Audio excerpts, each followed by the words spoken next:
नमस्कार दोस्तों और ऑल स्टूडेंट्स को मेरा प्यार भरा नमस्कार। अभी मैं लिंक भेजता हूँ या भिजवाता हूँ, आप सभी लोग जुड़े। ठीक।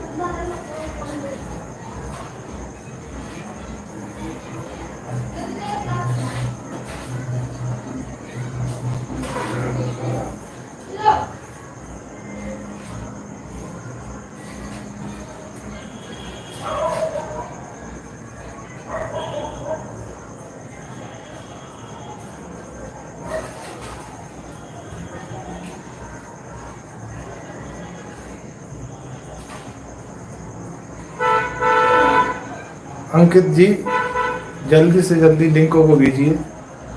सभी लोग आपका इंतजार कर रहे हैं। 1 मिनट ऊपर हो चुका है। मेरी आवाज़ सुन रहे हैं अंकित जी? मेरी आवाज़ अगर सुन रहे हैं अंकित जी तो जल्दी से जल्दी लिंक सेंड कीजिए।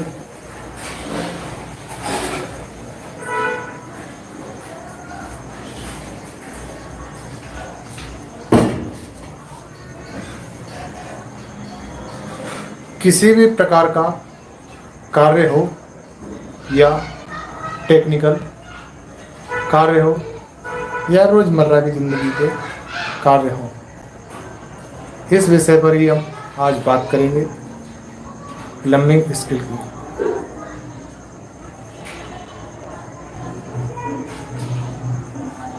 ऐसा लगता है कि मुझे ही कुछ करना पड़ेगा।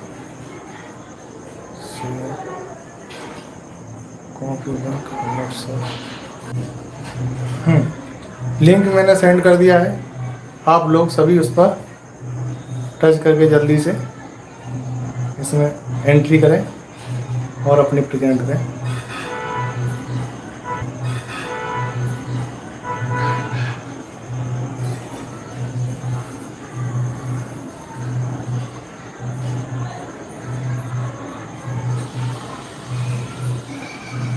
हेलो, हाँ जी, एक हैं जो कि हमसे कनेक्ट हुए हैं। अपना नाम लिखकर हमें अपनी प्रेजेंट उपस्थिति दर्ज कराएं।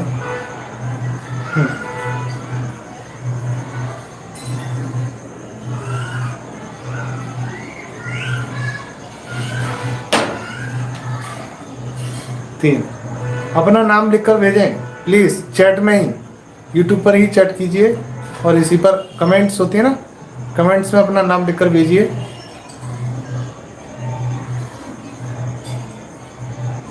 आज हम बात कर रहे थे नाप तौल। हाँ, अवधेश यादव जी आपका आ गया है। नाप तौल, आज हम बात करेंगे कि नाप तौल, जैसे मैंने कल बताया था कि आज हम नाप तौल के विषय पर ही हम बात करेंगे। तो अजीत कुमार, बहुत बढ़िया अजीत कुमार, आपको देख के हमें खुशी हुई। ठीक।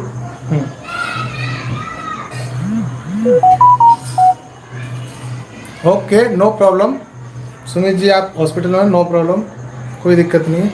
आप अपनी माँ का ख्याल रखिए, अच्छे से इलाज कराइए, कोई दिक्कत नहीं है। इसको आप ऑफलाइन भी ले सकते हो। ठीक। किसी भी प्रकार का टेक्निकल कार्य हो या भौतिक कार्य या दैनिक कार्य, सभी में नाप तौल की आवश्यकता पड़ती है।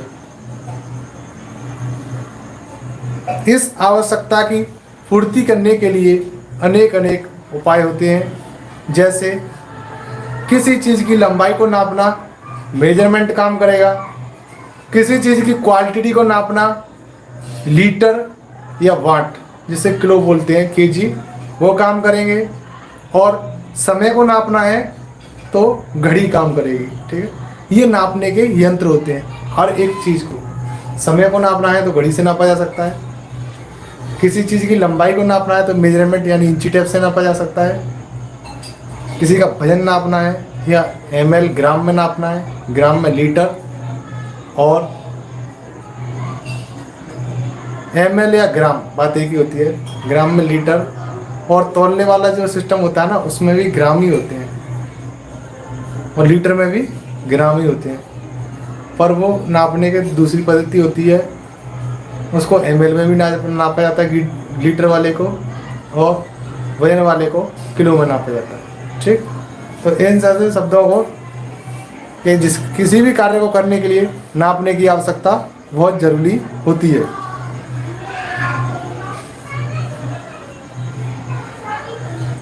भारत का संबंध बहुत दिनों तक इंग्लैंड के साथ रहा था। क्लियर है? भारत का संबंध बहुत समय तक इंग्लैंड के साथ रहा था, तो हम इंग्लैंड की माप तौल की प्रणाली का प्रयोग करते हैं। यह ब्रिटिश प्रणाली अथवा FPS प्रणाली कहलाती है। FPS, F माने फुट, P माने पॉन्ड्स, S माने सेकंड। मैंने पहले हिंदी में बताया, अब इंग्लिश में। FPS, F माने फुट, P माने पॉन्ड्स और S माने सेकंड। ये इंटरनेशनल लेवल है। आप किसी से विदेश में जाकर पूछे ना व्हाट योर टाइम, कोई नहीं बताएगा। सेकंड बोलेंगे ना तो समझ जाएगा कि आप टाइम पूछ रहे हैं। इंटरनेशनल लेवल है। यह प्रणाली भारत तथा कई अन्य देशों में प्रचलित रही है। इस प्रणाली में नाप तौल की मात्राएं फुट, पौंड तथा सेकंड में आती हैं, इसीलिए इसका नाम FPS प्रणाली पड़ा। इसमें लंबाई मापने के लिए फुट, गज तथा मील आदि इकाइयों का प्रयोग होता है।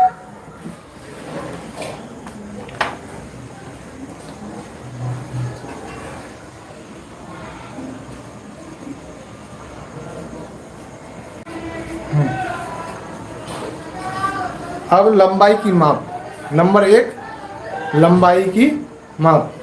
लंबाई को कैसे कैसे नापा जा सकता है? 8 सूत बराबर 1 इंच। 8 सूत बराबर 1 इंच। एक बार और रिपीट करता हूँ, 8 सूत बराबर 1 इंच। 12 इंच बराबर 1 फुट। 12 इंच बराबर 1 फुट। 3 फुट बराबर 1 गज।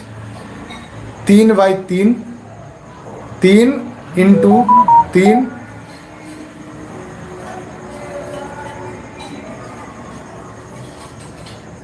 तो अब अपना नाम लिखकर, यहाँ पर आ रहा होगा कमेंट्स में अपना नाम लिखकर भेजें टीना जी, इससे आपकी उपस्थिति यहाँ पर प्रेजेंट होगी।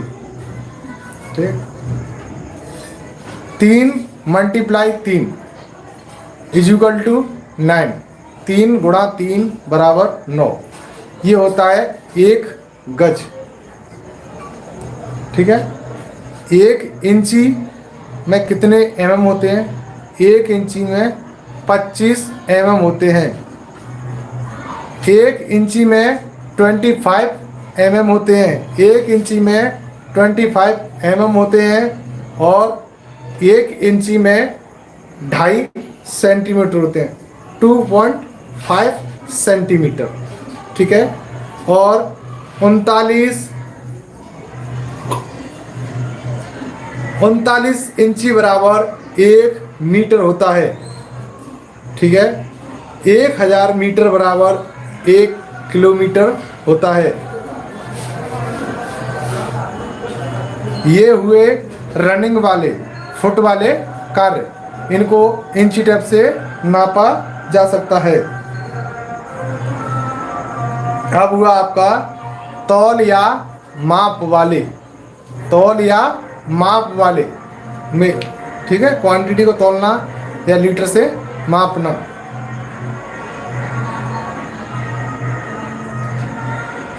देखिए 100 ग्राम को हम 100 ग्राम में तौलेंगे, और 100 ग्राम को अगर 10 जगह से जोड़ा जाए तो 1000 ग्राम होता है। 1000 ग्राम का होता है 1 kg, यानी 1 किलो। ठीक है, 1000 ग्राम का होता है 1 किलो, और 100 किलो का होता है 1 कुंटल। 100 किलो का होता है 1 कुंटल और 1000 किलो का होता है 1 टन। ये तीनों इकाइयाँ बड़ी बड़ी रहीं, छोटी समझ लीजिए।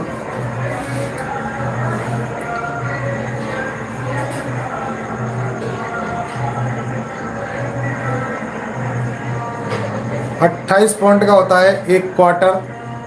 4 क्वार्टर का होता है 1 हेडवेट और 1 हेडवेट का होता है 1 टन। और धराता की माप, धराता समझते हैं क्या होता है?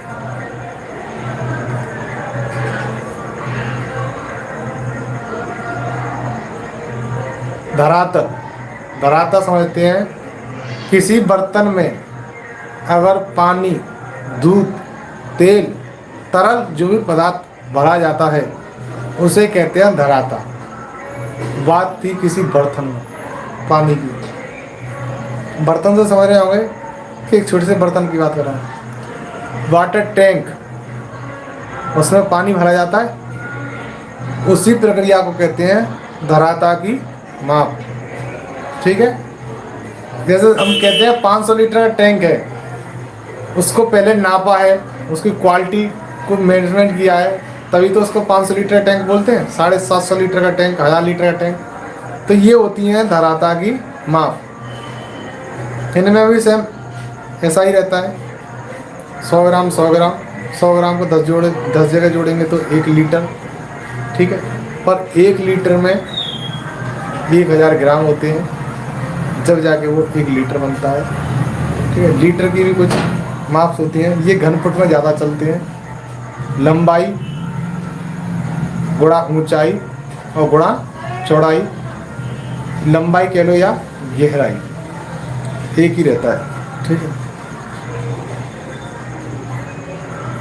और अन्य इकाइयाँ होती हैं, नहीं समझे? अन्य इकाइयाँ भाई, पैसे को भी तो किसी चीज़ से नापोगे, पैसे की तुलना नहीं करोगे। सोने चांदी को नहीं तोलोगे, वो भी तो होता है ना। 8 रत्ती बराबर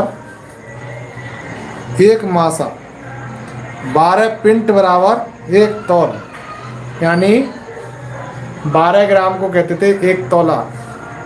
बोलते थे 12 ग्राम का सोना बनवाया हमने, 1 तोले का सोना बनवाया है। आज के समय में वो तोला केवल 10 ग्राम कर दिया, 12 ग्राम का सिस्टम ही ख़त्म कर दिया। पुरानी पद्धति थी, 12 ग्राम का मैटर पड़ता था तोले में, अब उन्होंने सीधा सिंपल रखा है। 1 ग्राम का इतना, 2 ग्राम का इतना, 3 ग्राम का इतना, 4 ग्राम का इतना, 5 ग्राम का इतना। ठीक है, 1 ग्राम में होती हैं 8 रत्ती। 1 ग्राम में कितनी होती हैं? 8 रत्ती। 8 रत्ती का होता है 1 ग्राम। बहुत छोटी इकाइयाँ होती हैं, क्योंकि सोने को छोटी इकाइयों पे तोला जाता है, चांदी को छोटी इकाइयों में तोला जाता है। 5 तोला बराबर 1 छटांक, 5 तोला बराबर 1 छटांक, यानी 1 तोले में 10 ग्राम, 5 तोले में 50 ग्राम। पुरानी पद्धति के हिसाब से देखा जाए तो 1 तोले में 60 ग्राम होते थे। कितना होता था? 1 तोले में 60 ग्राम, सॉरी 5 तोले में 60 ग्राम होता था। 5 तोले में 60 ग्राम होता था। ठीक है, और आज के 5 तोले में होता है 50 ग्राम।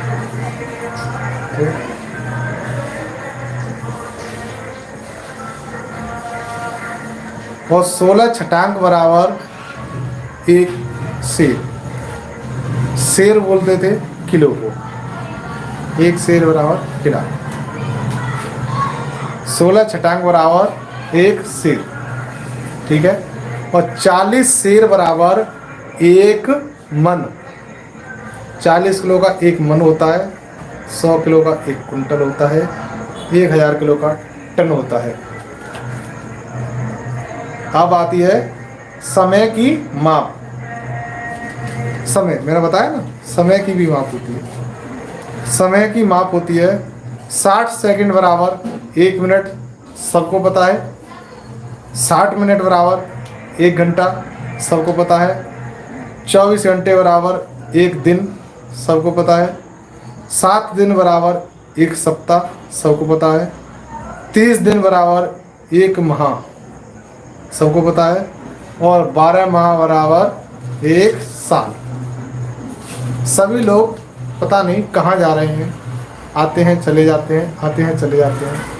कोई इंटरेस्ट वाली चीज़ नहीं आपको टच कर रही है, इस वजह से शायद आपको लगता है कि क्लास छोड़ के जानी चाहिए।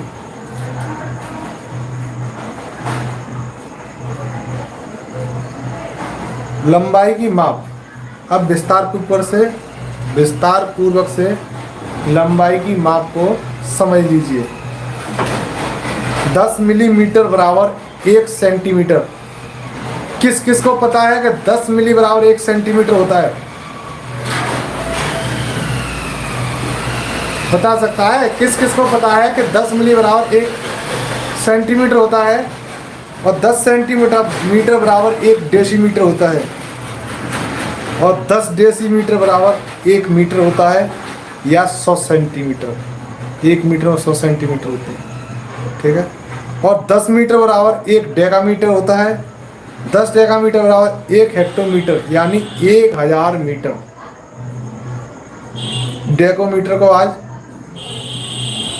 मीटर में बोल देते हैं, ठीक है। 1 हेक्टोमीटर और 1 हेक्टोमीटर बराबर 10 हेक्टोमीटर बराबर 1 किलोमीटर, यानी 1 हेक्टोमीटर में 100 मीटर होते हैं।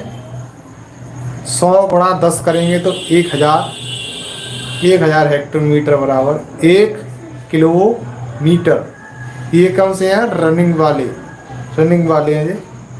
दूसरे लोग जुड़े हैं, अच्छा लगा मेरे को, फिर भी चलती, ठीक है।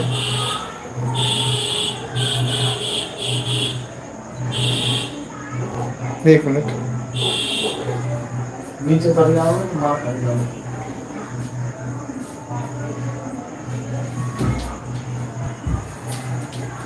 जी,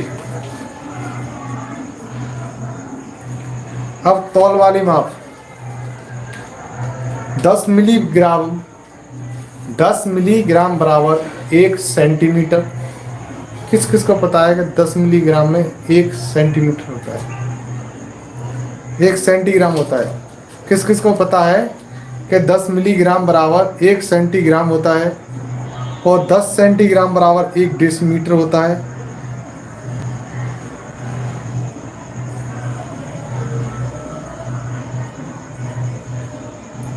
किस किस को पता है? ठीक है। और 10 डेसीग्राम बराबर 1 ग्राम, 1 ग्राम में भी 10 डेसीग्राम होते हैं। बहुत छोटी क्वालिटी, जिसको हम ग्राम से भी नीचे जाके, जब हम सिरिंज में किसी चीज़ को भरते हैं ना, डॉक्टर्स के पास वो सिरिंज होती है, उस सिरिंज में जब वो छोटी छोटी लाइन होती है ना, जब बोलते हैं 1 ml इतना हो गया, 2 ml इतना हो गया, 1 ml में कितने मिली mm होते हैं? बहुत छोटी लाइनें होती है ना। और डॉक्टर्स उस दवाई को अंदाजे से लगा दे, फिर क्या होगा? इसीलिए नाप तोल की आवश्यकता पड़ी। ये डॉक्टर्स का नाम क्यों लिया मैंने? क्योंकि आपको समझाने का वही एक तरीका था कि छोटी इकाई होती क्या है। तो और भी कई तरीके थे उनसे समझाया था, पर सटीक तरीका वही है जिसको आप जनरली देखते हैं।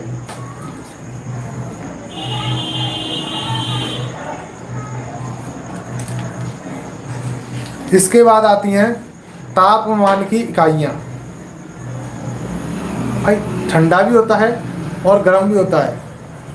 आप नापने की बात करोगे ना, तो नापने का भी मेथड अपना अलग ही होता है। नापने की बात है तो तापमान की इकाइयाँ, तापमान 0 सेल्सियस पर जाता है तो टेम्परेचर, जैसे तापमान को टेम्परेचर बोलते हैं। टेम्परेचर लो और हाई दो फॉर्म में काम करता है। टेम्परेचर लो और हाई दो फॉर्म में काम करता है। हाई हो जाता है तो गर्मी बढ़ने लगती है और लो हो जाता है तो सर्दी लगने लगती है। ठीक है।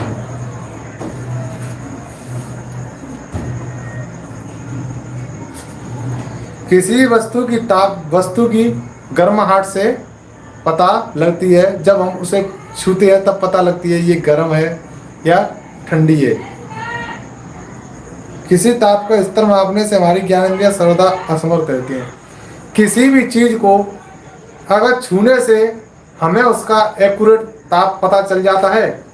जी बिल्कुल नहीं, क्योंकि हमारे छूने की शक्ति केवल ये महसूस कर सकती है कि वो ठंडा है या गर्म है, पर उसका एक्यूरेट तापमान कभी भी नहीं बता सकती है। इसीलिए इसको नापने के लिए हमें आवश्यकता पड़ी थी 2 थर्मामीटरों की, एक फ़ारेनहाइट थर्मामीटर और एक सेंटीग्रेड थर्मामीटर। फ़ारेनहाइट जो थर्मामीटर होता है वो डॉक्टर्स के पास होता है, उससे बुखार फीवर नापते हैं। अच्छा, ये डॉक्टर्स के पास नहीं होता तो है, पर इसकी आवश्यकता हमें भी पड़ती है।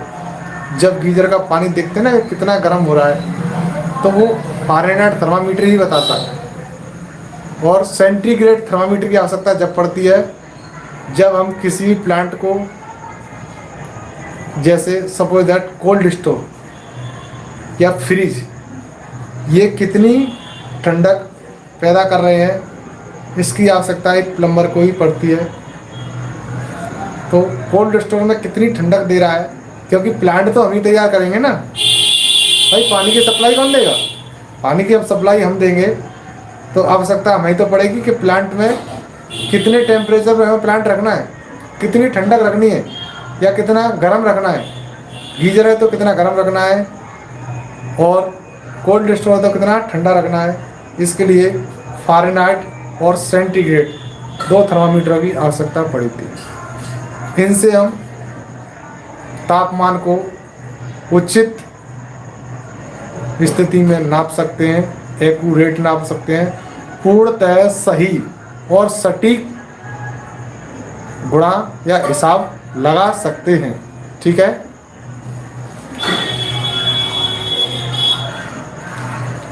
जब भी आप देखते हैं कि ये बताते हैं कि शीतलहर बढ़ेगी, या गर्मियों में बात करते हैं, बहुत से वैज्ञानिक साइंटिस्ट बताते हैं कि अभी टेम्परेचर और हाई होगा, ये उन्हीं थर्मामीटरों से नाप के बताते हैं।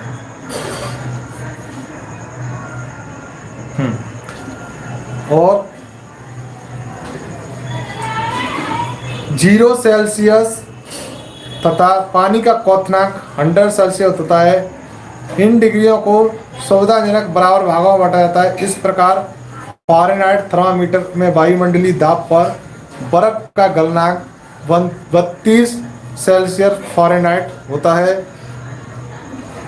तथा पानी का क्वथनांक 212 फ़ारेनहाइट होता है। इसके बीच सुविधाजनक बराबर भागों पर के निशान लगे होते हैं। अब एक बात समझिए, सेंटीग्रेड से फ़ारेनहाइट में बदलना, 5/9 कोष्टक F-32 ये होता है फ़ारेनहाइट 32। फ़ारेनहाइट से सेंटीग्रेड में F 5/9 कोष्टक F-32 फ़ारेनहाइट। ठीक है, ये दोनों एक ही होते हैं। अब इसको मैं आपको पढ़ के बताता हूँ और समझाता भी हूँ।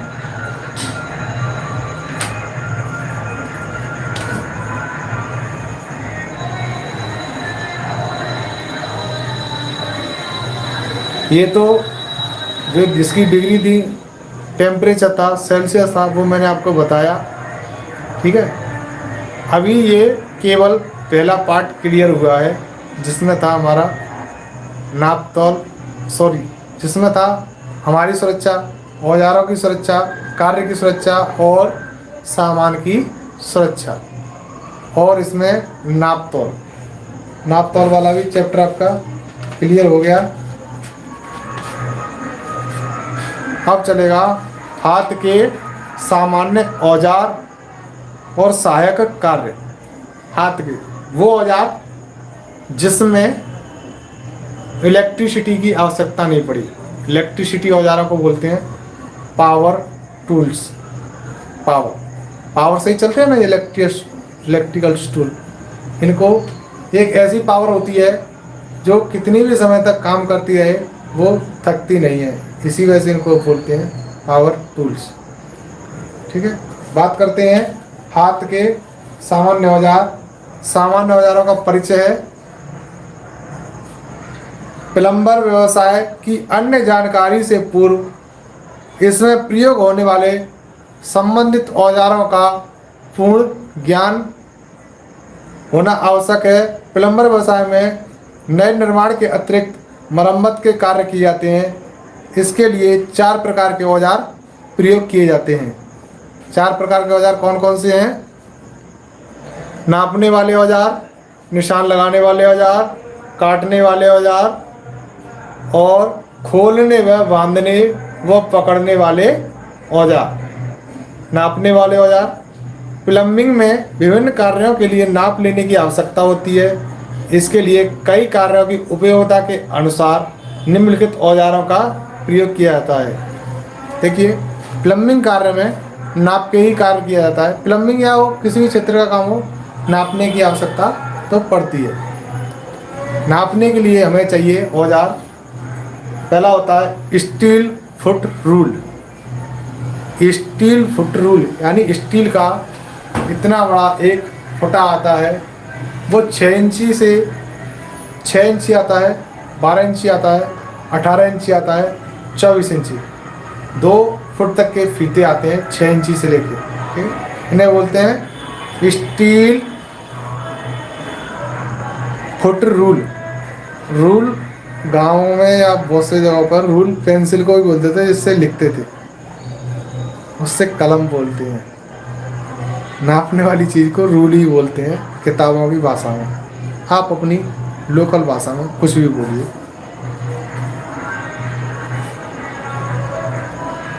Steel measurement tape. इंची टेप देखा है, नीचे रखा है, मैं कल आपको खुद दिखाऊंगा। ऐसा होता है, उसको ऐसे खींच के और किसी भी जगह का नाप लिया जाता है, वो होता है मेजरमेंट स्टील रूल। ठीक है, एक वो इंच टेप होता है जो कि टेलरों की गर्दन में हमेशा पड़ा रहता है, फीते वाला मेजरमेंट, उससे भी नाप ली जाती है। फीते वाला इंच टेप 5 फुट तक का होता है। और मेजरमेंट स्टील का जो मेजरमेंट होता है, जैसे स्लाइड की तरह खींचा जाता है, फिर छोड़ देते हैं, अंदर चला जाता है, वो 3 मीटर यानी 10 फुट के होते हैं, 5 मीटर यानी 15 फुट के होते हैं, 20 फुट के होते हैं, 6 मीटर, 20 फुट तक के आते हैं। इसके बाद होता है canvas measurement, canvas rule. Canvas rule कौन सा होता है?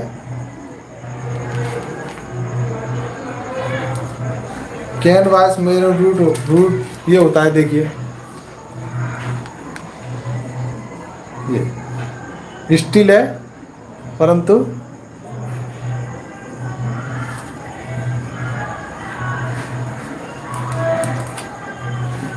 ठीक है, ये देखा इस तरह से, ये होता है कैनवास मेजरमेंट रूल। ये ज़्यादातर इंजीनियरों के पास होता है। किसी भी चीज़ का नक्शा बनाते हैं ना, तो बड़े इंची टेप की आवश्यकता होती है। यह इंची टेप 50 फुट और 100 फुट तक के आते हैं। कल बता रहा था पाइप को नापने के लिए इनसाइड कैलिपर, अंदर की चीज़ को नापने के लिए इनसाइड कैलिपर, और बाहर चीज़ को नापने के लिए आउटसाइड कैलिपर। कल कैलिपर क्या होते हैं तो मैं कैलिपर बताता हूँ। देखिए इसी में है,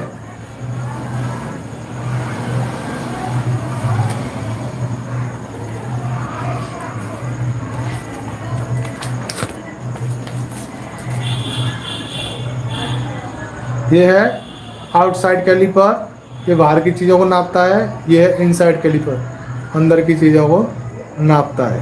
ठीक है, ये होते हैं इनसाइड कैलिपर, आउटसाइड कैलिपर। बात चल रही है नापने की, ये केवल नापने वाले औजार हैं। और ट्राई स्क्वायर। ट्राई स्क्वायर समझते हैं क्या होता है? ट्राई स्क्वायर होता है गुनिया, जिसको कारपेंटर के पास देखा जा सकता है। उससे कोनों की बिल्कुल रेंज खत्म की जाती है, जिसे बोलते हैं तिकोनापन।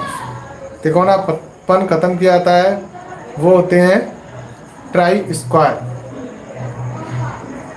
ट्राई स्क्वायर, इसको हिंदी में गुनिया बोलते हैं।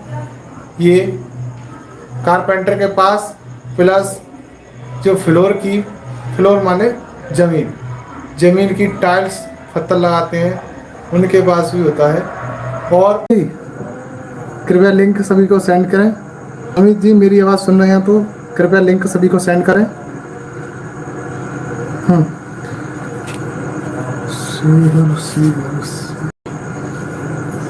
यह मैं करता हूँ।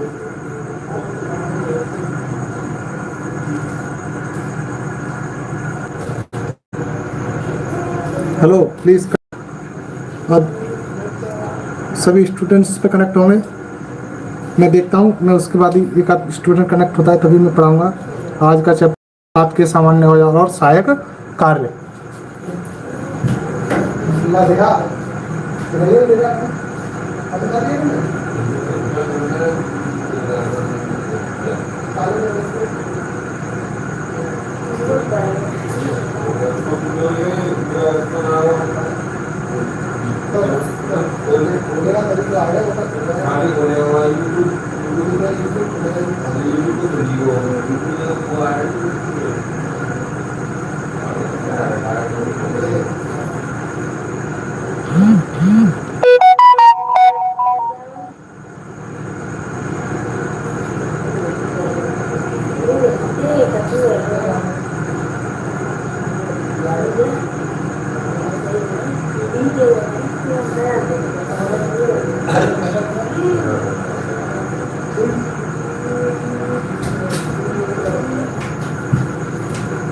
हाँ जी, हाँ 3 लोग कनेक्ट हो गए। अपना नाम लिख के सेंड कीजिए मेरे को, तभी मैं समझ पाऊँगा। आज हम बात करेंगे हाथ के सामान्य औजार। हाँ, सुमित गौतम नमस्ते, ठीक है। कार्तिक नागर नमस्ते सर, नमस्ते, ठीक है। आज हम बात करेंगे कि स्टील फुट रूल, जिसका हम कल बता रहे थे। हाँ नमस्ते टीना जी, नमस्ते, ठीक है। आज टीना जी भी आ गई हैं, देख के अच्छा लगा। और हम हाँ प्रेजेंटेशन ओके। हाँ, कल हमने पढ़ाया था, आज वहीं से चौथे चैप्टर को क्लियर करते हैं। अच्छा, अवधेश कुमार भी आ गए, ठीक ठीक, सभी लोग जुड़ गए हैं, अच्छी बात है। आज पढ़ाने में थोड़ा मज़ा भी आएगा क्योंकि इतने लोग जुड़े हैं, ठीक है। परिचय, हाथ के सामान्य और सहायक औजार। हाथ के सामान्य औजार व सहायक कार्य, common hand tools and auxiliary works, ठीक है। इसका परिचय, प्लम्बर व्यवसाय की अन्य जानकारी से पूर्व इसमें प्रयोग होने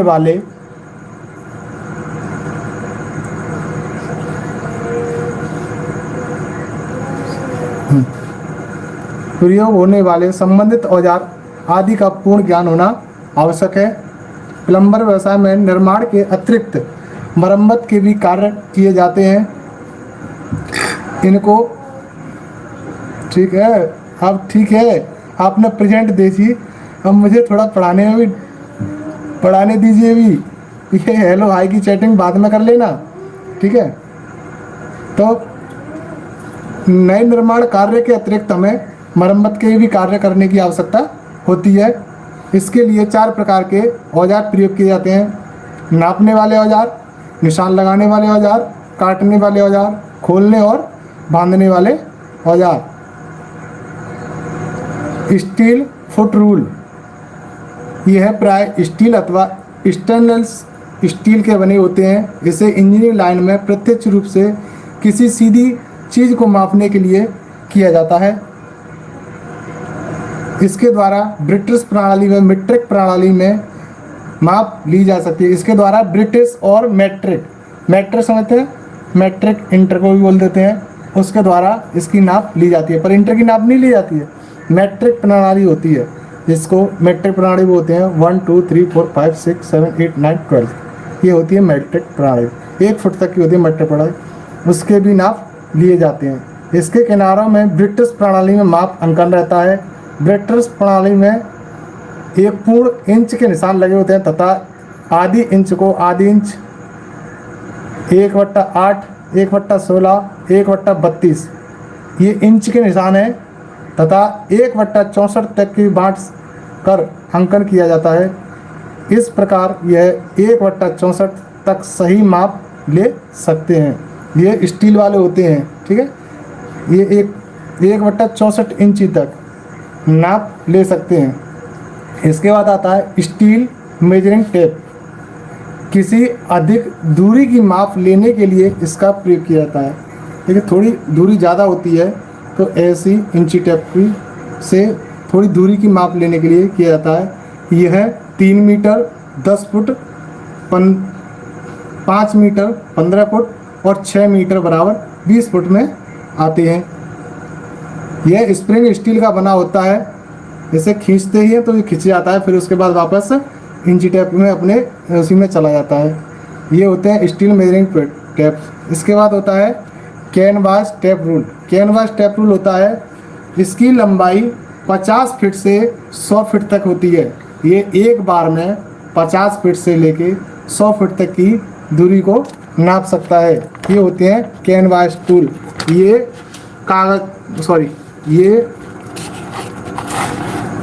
कपड़े के बने होते हैं और इनको एक केसिंग के साथ लपेटकर अच्छी तरह से रखा जाता है, ठीक है। इसके बाद है इनसाइड कैलिपर और आउटसाइड कैलिपर। इनसाइड कैलिपर और आउटसाइड कैलिपर में मैं कल भी आपको बता चुका हूँ और परसों भी बताया था। इनसाइड कैलिपर होता है वो अंदर की माप को लेता है, आउटसाइड कैलिपर होता है वो बाहर की माप को लेता है। ये दो कैलिपर होते हैं, इनसाइड कैलिपर और आउटसाइड कैलिपर। इनके चित्र दिखाता हूँ मैं आपको। लाइट ज़्यादा है, हाँ ये है इनसाइड कैलिपर और आउटसाइड कैलिपर। ये अंदर और बाहर की माप को लेते हैं। इनको गोल पाइप पे ही ज़्यादातर यूज किया जाता है। वैसे इनको किसी भी साइज में यूज कर सकते हैं, गोल हो, चौकोर हो, ट्राइंगल हो, किसी भी एंगल का हो नाप लिया जा सकता है। इसके इनसाइड कैलिपर का डिस्क्रिप्शन सुन लीजिए। इनसाइड कैलिपर हेडिंग है इनसाइड कैलिपर, इसके द्वारा किसी जॉब की अंदरूनी माप ली जाती है। इनसाइड कैलिपर से किसी भी जॉब की अंदरूनी माप ली जाती है। इसमें दो सीधी टांगें होती हैं जिनके सिरे बाहर की ओर मुड़े रहते हैं। इन्हें के स्पर्श से ही जॉब पर माप भरी जाती है। ये होता है आपका इनसाइड कैलिपर। और आउटसाइड कैलिपर, इसके द्वारा किसी गोल जॉब की बाहरी गोलाई को माप अप्रत्यक्ष रूप से ली जाती है। यह गोल सड़ासी की आकृति की होती है। इसमें दो टांगें होती हैं जो कि गोलाई के लिए अंदर ही मुड़ी होती हैं। इसके सिरे लगभग नुकीले होते हैं। इनके स्पर्श से ही जॉब की माप ली जाती है। ट्राई स्क्वायर यह एक यथार्थ मापी टूल है। इसके द्वारा किसी भी जॉब की समतलता और समकोण नापा जाता है। इसमें एक ब्लेड तथा एक स्ट्रोक होता है। दोनों 90 डिग्री के समकोण पर जुड़े होते हैं। यह कास्ट आयरन तथा स्टील से बनी होती है। ट्राई स्क्वायर ये क्या होता है? ये गुनिया होती है जिसको कारपेंटर मिस्त्री यूज करता है। और पत्थर वाला यानी जो पत्थर लगाते हैं कारीगर घर में छत पे, वो इसका यूज करते हैं, ठीक है। और प्लम्बिंग लाइन में भी किसी किसी जगह की हम समकोणता निकालते हैं, यानी उसको 90 एंगल पर जांचते हैं, तो हमें गुनिया की आवश्यकता पड़ती है।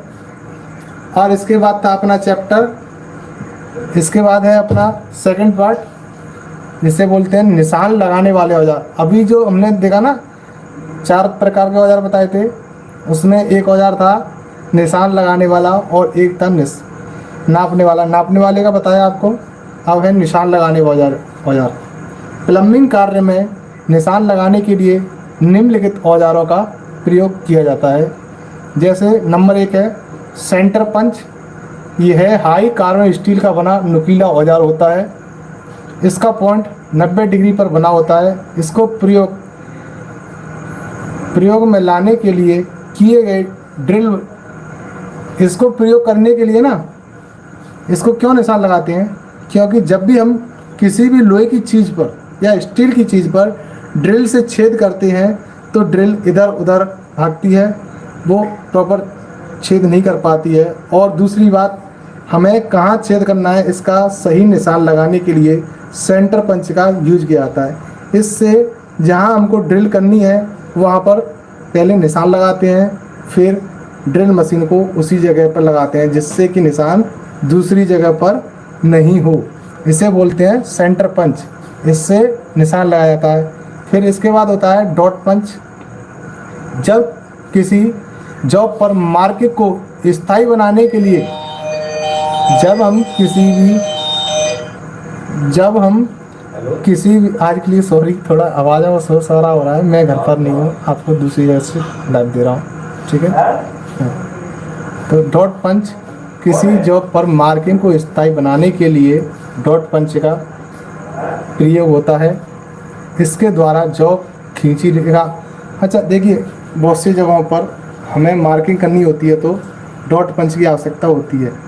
जैसे एक यूँ करके लाइन खींची हमने, सीधी लाइन खींचते हैं और लाइन पर हमें डॉट के निशान बनाने होते हैं, ठीक है। इस तरह की आकृति को कहाँ यूज किया जाता है, जब हम किसी भी लोहे की चीज़ में से, जैसे थर्माकोल है आपके पास, थर्माकोल में से आपने ABCD ऐसे 26 अल्फ़ाबेट बनाते हैं। ऐसे ही कभी कभी हमें प्लम्बिंग कार्य में भी अल्फ़ाबेट बनाने की आवश्यकता पड़ती है। अब देखिए, नाम लिखना है आपको प्लम्बर, ठीक है, और आपको ऑप्शन मिला के प्लम्बर लोहे से लिख के और इसको अपने कार्यशाला के बाहर लगाइए, या और भी काम होते हैं। तो इस जगह पर उस चीज़ को बिल्कुल सीधी रेखा में काटने के लिए डॉट, पहले तो चौक से उस पर निशान लगाते हैं या सफ़ेद कर लेते हैं उसको, फिर डॉट से उस पर निशान लगाते हैं। इस निशान से ये फ़ायदा होता है कि जब भी हम किसी भी जॉब की कटिंग करते हैं तो वो एकदम सीधी कटती है।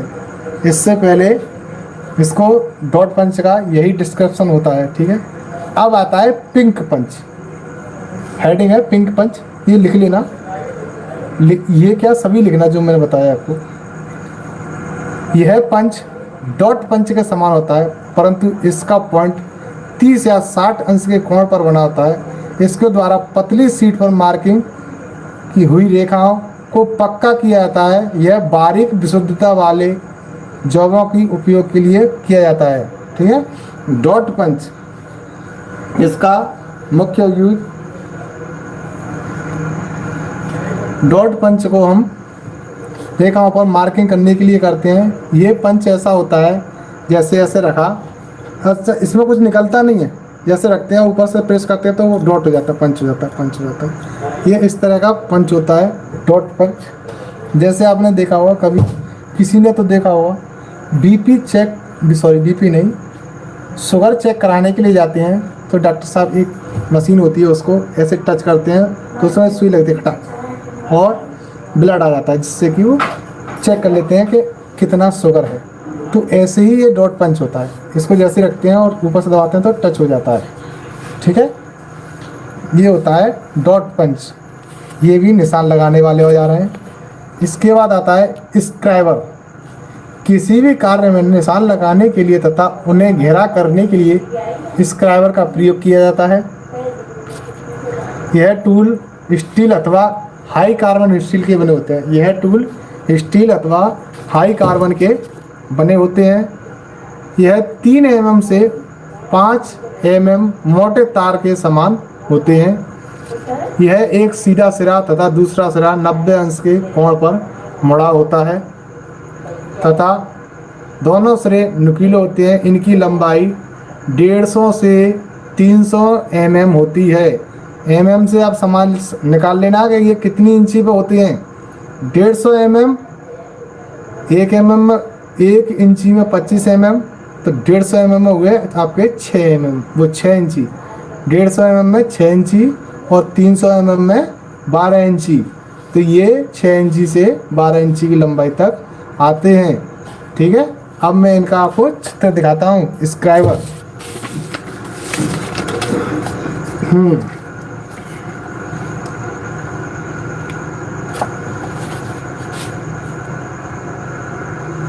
ये होते हैं स्क्राइबर। ठीक है, ये होते हैं स्क्राइबर। अब तो देख गया, ये होते हैं स्क्राइबर। ठीक है, क्या होते हैं ये स्क्राइबर।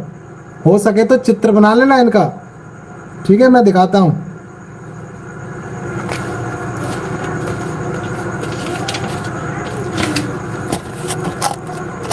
अब आता है आपके पास डिवाइडर। डिवाइडर यह 2 टांगों वाला नुकीला औजार होता है। इसकी दोनों टांगें स्प्रिंग या रिपेट्स द्वारा जुड़ी होती हैं। इनके द्वारा किसी भी जॉब पर चाप या वृत्त खींचा जाता है। यह एक प्रकाल नुमा होता है। प्रकाल को सभी लोग जानते हैं, प्रकाल जैसा होता है। इसका चित्र दिखा दूं, परंतु प्रकाल में पेंसिल लगा के काम किया जाता है और इसको विदाउट पेंसिल लगा के काम किया जाता है। इसमें 2 टांगें होती हैं और दोनों ही टांगें नुकीली होती हैं। एक को बीच केंद्र पर रखा जाता है, दूसरे को घुमाया जाता है। इसका यूज किसी भी चीज़ को गोलाई में काटने के लिए किया जाता है। देखिए, काटने से पहले हम उस पर मार्किंग करते हैं जिससे कि वो हमें सही माप के हिसाब से काटी जा सके। ठीक है, ये होता है डिवाइडर का काम। इसमें जैसे हमने किसी चीज़ को हमने काटना है 6 इंची गोल, 6 इंची गोल काटना है, तो उसको 3 इंची पर हम भरेंगे और 3 इंची इधर और 3 इंची उधर। जब गोल कोई चीज़ कटेगी तो उसका पूरा नाप लेंगे तो वो 6 इंची आएगा। ठीक है, इसलिए डिवाइडर का यूज होता है। इसको डिवाइडर पर पहले इंची टेप से माप भरी जाती है, स्केल से माप भरी जाती है, उसके बाद गोला बनाया जाता है, फिर उसको काटा जाता है।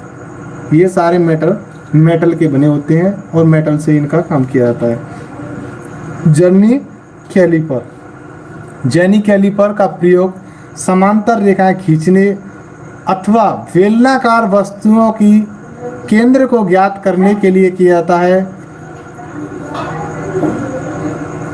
इसमें हार फॉरवर्ड अथवा आई लेग कैलीपर के नाम से भी जाना जाता है। आई लेग कैलीपर के नाम से भी जाना जाता है। जेनी कैलीपर को आई लेग कैलीपर के नाम से भी जाना जाता है। इसकी एक टांग सीधी तथा दूसरी टांग लगभग 5 mm अंदर मुड़ी होती है। ये भी चित्र दिखाता हूँ आपको।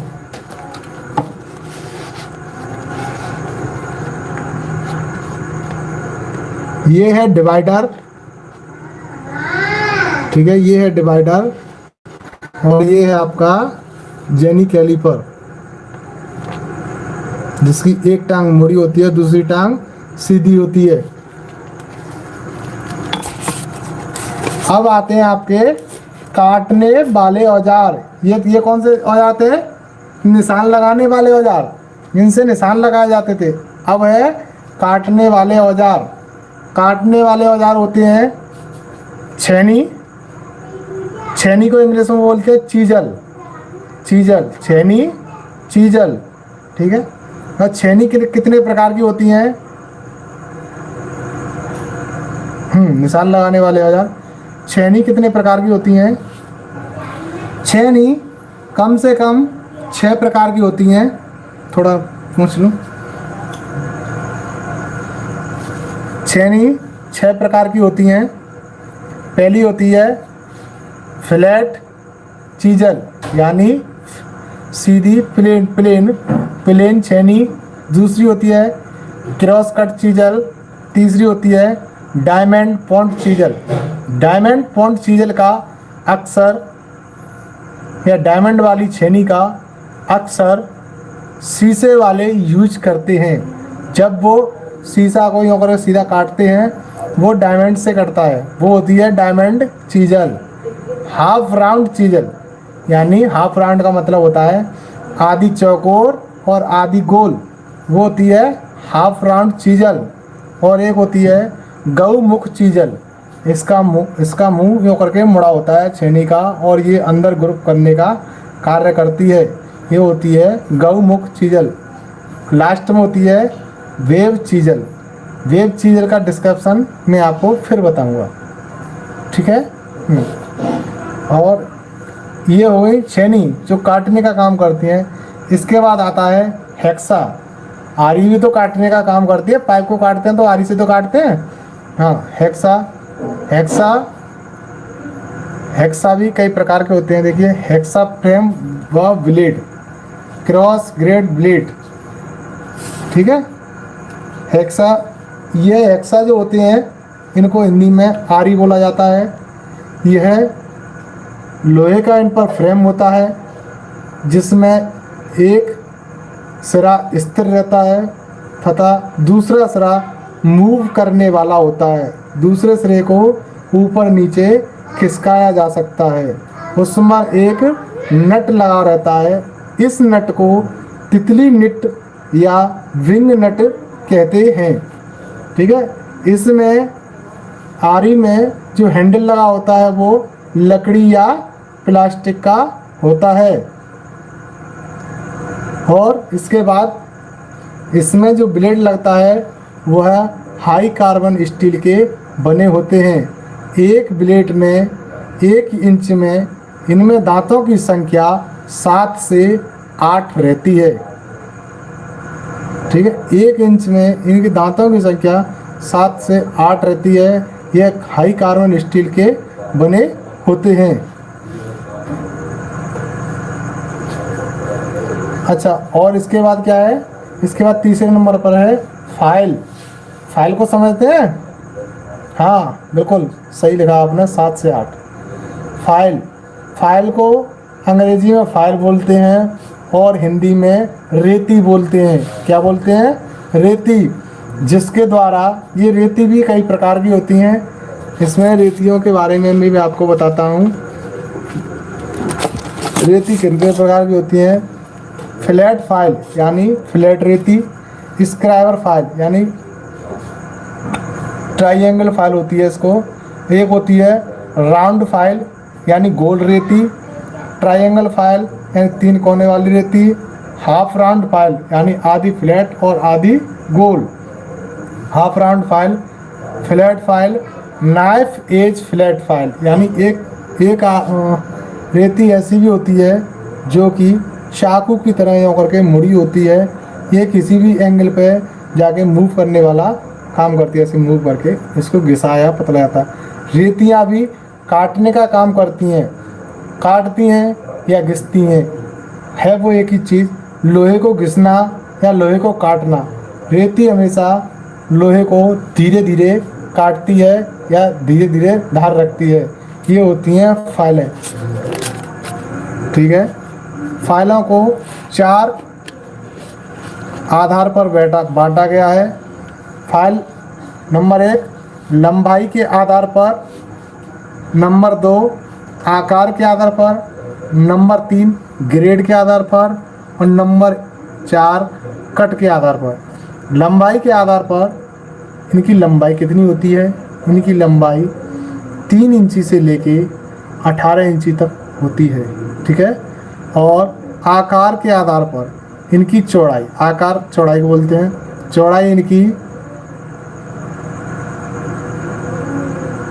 1 mm से लेके और जितना आप लिखना चाहें उस साइज की होती हैं, ठीक है। और ग्रेड के आधार पर, ग्रेडों पे इनको रखा जाता है। पहले मोटी कटिंग, मोटा मोटा घिसना, फिर उससे बारीक कटिंग, फिर तीसरी फिनिशिंग कटिंग, चौथा स्मूथ कटिंग, 7वां फाइनल कटिंग, जिससे कि इन पर ऐसा ना लगे कि इन पे कोई रगड़ी लगी है। वो सारी चीज़ों को मिटा देता है, बिल्कुल एकदम कर देता है स्मूथ, बिल्कुल प्लेन। ऐसा लगता है कि जैसे इसको ढाल के बनाया गया है। ठीक है। अब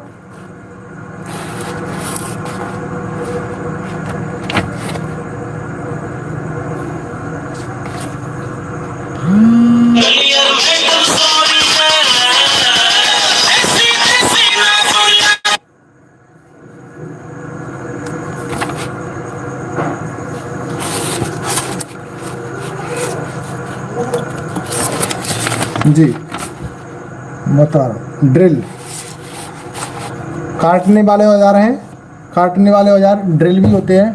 ड्रिल को दोनों रूपों में नापा जाता है या जोड़ा जाता है। काटने के लिए भी ड्रिल का यूज होता है और गोल छेद करने के लिए भी ड्रिल का यूज होता है। देखिए, जब तक वो गोल छेद करेगी उस प्रक्रिया में क्या होगा, काटना ही तो होगा, काट के ही तो छेद करती है। ठीक है। किसी भी जॉब में गोल सुराख करने के लिए ड्रिल का तथा ड्रिल मशीन का प्रयोग किया जाता है। किसी भी जॉब में गोल सुराख करने के लिए ड्रिल बिट और ड्रिल का प्रयोग किया जाता है। सुराख करने के लिए मशीन में जो औजार लगा होता है वह ड्रिल बिट कहलाता है। जिस मशीन की सहायता से उसे घुमाया जाता है उसे ड्रिल मशीन कहते हैं। इसमें सुराख करने की क्रिया को ड्रिलिंग कहा जाता है। Drill high carbon drill sorry मैं ठीक है ऐसे करता हूँ। ड्रिल हाई कार्बन स्टील के बने होते हैं। मुझे पता था कि लाइट जहाँ पर जाएगी, ठीक है, तो कोई प्रॉब्लम नहीं, मैं क्लियर हूँ। ड्रिल हाई कार्बन स्टील के बने होते हैं। Drill bit high carbon steel के बने होते हैं। इनमें ड्रिल तीन प्रकार के होते हैं। फ्लैट ड्रिल, दूसरा है स्ट्रेट फ्लूटेड ड्रिल, तीसरा है ट्विस्ट ड्रिल। ठीक है। ट्विस्ट ड्रिल को थोड़ा मुझे भी प्रॉब्लम हो रही है पढ़ाने में। ट्विस्ट ड्रिल का डिस्क्रिप्शन समझें। शीघ्र, साफ और सही माप का सुराख करने के लिए इस प्रकार के ड्रिल का प्रयोग किया जाता है। यह प्राय हाई कार्बन स्टील एलॉय के गोल छड़ों से बनाए जाते हैं। इसमें निचले सिरों पर कटिंग एज बनी होती है तथा बॉडी के ऊपर फ्लूट बने होते हैं। अच्छा, इससे एक चीज़ तो क्लियर होती है कि हमारे कार्य में ज़्यादातर जितने भी औजार प्रयोग किए जाते हैं वो स्टील या हाई कार्बन स्टील के बने होते हैं। कोई बात नहीं, कोई दिक्कत नहीं है। और लाइट का मेरा चेहरा क्लियर दिख रहा है, ठीक है, कोई दिक्कत नहीं है। ये स्टील और हाई कार्बन स्टील के बने होते हैं, ये तो क्लियर है। इसके बाद आता है टैग। टैंग होता है, टैंग, ठीक है, टैंग। ट्विस्ट ड्रिल का सबसे ऊपरी भाग टैंग कहलाता है। ये छोटा सा परंतु चपटा होता है। इसके कारण ड्रिल की सीट में फिट करने में सरलता रहती है। थोड़ा सा चपटा रहता है, इसको ड्रिल के सीट यानी ड्रिल के मुंह में इसको फिट करने में आवश्यकता और सरलता दोनों ही रहती हैं। शैंक ड्रिल के बिट के भाग हैं, जैसे टैग क्या बोलते हैं, जो ड्रिल के सबसे ऊपर हिस्सा होता है उसको ड्रिल मशीन के साथ फिट किया जाता है, वो होता है टैंग। शैंक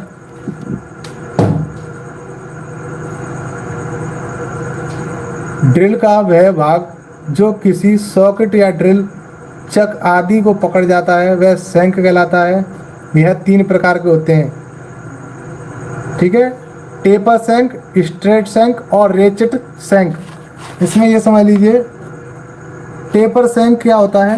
टेपर शैंक को आराम से मशीन में कसा जा सकता है और रेचेट वाले इनको एक तरफ जैसे घुमाया और घुमाते चले गए, ये होता है रेचेट का काम, ठीक है। और दूसरा, इसमें रेचेट में एक ऊपर बटन लगा होता है, इसको एक ही दिशा में खोला या कसा जा सकता है। रेचेट यही काम करता है, एक ही दिशा में इसको खोला या कसा जा सकता है। ये कौन से हमारे काटने वाले औजार।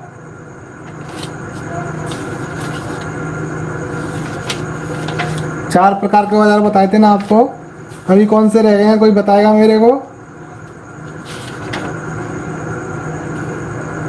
मैं बता दूं, खोलने, बांधने व पकड़ने वाले औजार। परिचय है इनका, ठीक है। खोलने वाले औजार या बांधने वाले औजारों का परिचय है। किसी भी मशीन की मरम्मत या उसमें कार्य लेने के लिए खोलने और बांधने वाले औजारों की आवश्यकता पड़ती है। हाँ, पकड़ने वाले औजार, खोलने, पकड़ने या बांधने वाले औजार, बांधना या पकड़ना बात एक ही है, ठीक है। ऐसे औजारों को करने के लिए बांधने या खोलने वाले औजारों की आवश्यकता पड़ती है। इस अध्याय में खोलने व बांधने वाले औजारों के वर्णन के अतिरिक्त कार्यशाला में पकड़ने वाले औजारों का भी विस्तार से बताया जाएगा। आप ध्यानपूर्वक इसको सुने। आज का जो हमारा है, सबसे पहले पकड़ने वाले औजार। अभी हम पकड़ने वाले का नहीं, इसमें बता रहा हूँ मैं खोलने वाले औजार, जैसे कि पेचकस। पेचकस को इंग्लिश में बोलते हैं स्क्रू ड्राइव, ठीक है। स्क्रू ड्राइव, ये हेडिंग डाल के आप रखना, पेचकस और स्क्रू ड्राइव। इसके बारे में, इसके द्वारा क्या किया जाता है, इसके द्वारा छोटे और बड़े पेचों को खोला या कसा जा सकता है। इसके 3 भाग होते हैं। Handle, number 1 handle, number 2 rod, number 3 shank. Tip, जिसे टिप बोलते हैं, टिप के आंगले हिस्से से तो नट को आंगले हिस्से से तो पेच को खोला या कसा जाता है, ठीक है। आज के लिए इतना ही, मुझे दीजिए विदा। और लाइट भी नहीं है यहाँ पर, ठीक है। कल फिर आपको बढ़िया से पढ़ाएंगे। जय हिंद।